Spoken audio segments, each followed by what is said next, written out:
else have a question? Oh, go ahead. Could you talk about the birds a little bit? Yeah, absolutely.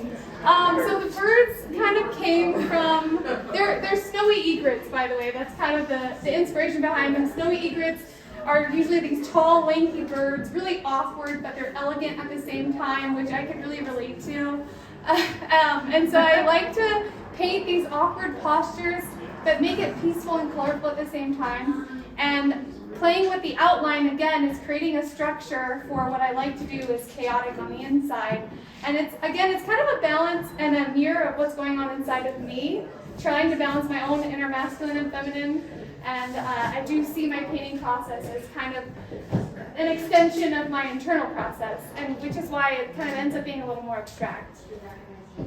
Yeah, and the birds, I think, are just the perfect character for being the awkward and yet sophisticated, quirky, and yet, they've got it together kind of thing. Like you identify with them. They have a personality, and each bird kind of has a different personality. I did a whole series, maybe 15 of these guys. So, how do you pick their names?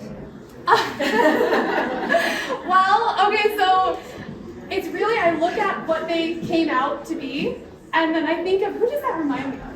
What's that energy? I know somebody like that. Or I've met somebody where there's a name that I think someone like that would be this way. So this is Wayne, and this is Randy. And so sometimes the names are dated. I do like to use kind of dated names sometimes, like, Wayne or Arlo, or names that you just don't hear anymore. It's kind of fun. And also it kind of mirrors that peaceful feeling. I think of like kind of old-timey, but then they're very modern. So it's about, it's always this back and forth, this polarity. Beautiful. You're darling. Thank you.